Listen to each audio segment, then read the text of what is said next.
what makes us better. I yield back my time.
Mr. President.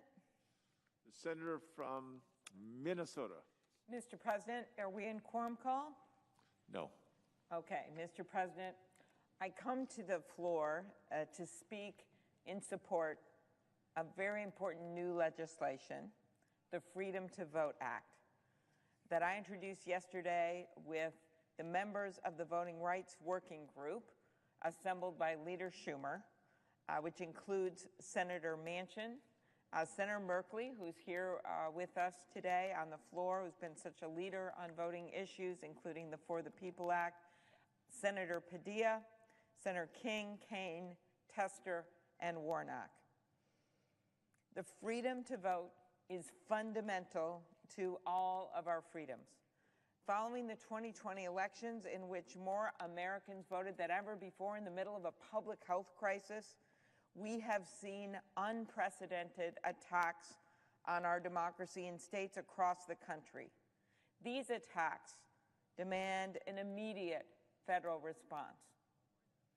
The Freedom to Vote Act will set basic national standards to make sure all Americans can cast their ballots in the way that works best for them, regardless of what zip code they live in.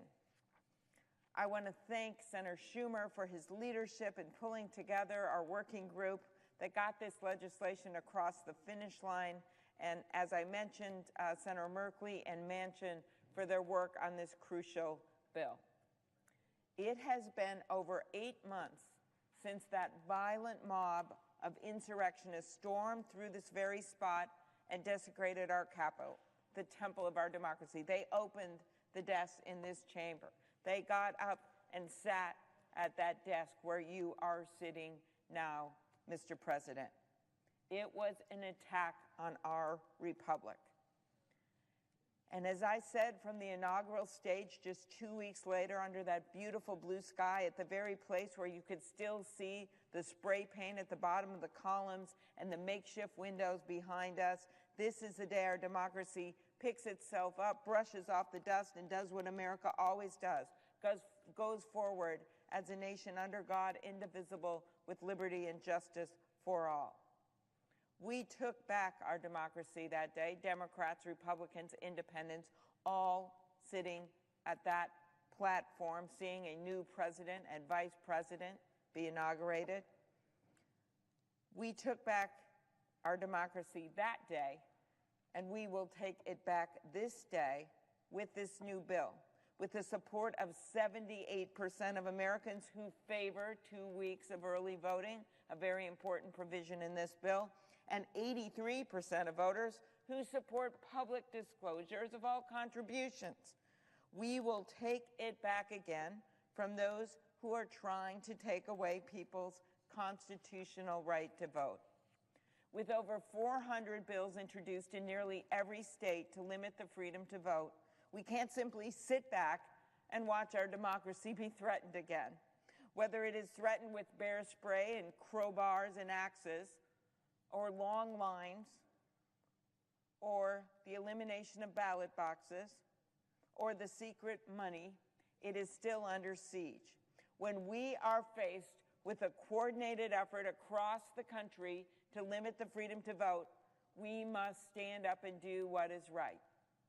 Sometimes people say, what is going on? It worked so well during the pandemic, during a public health crisis. More people have voted than ever before. Well, that is because they voted by mail. That has become some states, both blue state and red state, change their laws to make it easier to vote while still protecting the sanctity of the vote. So why is this happening? Well, I think our colleague, Senator Reverend Raphael Warnock, put it best when he said, some people don't want some people to vote.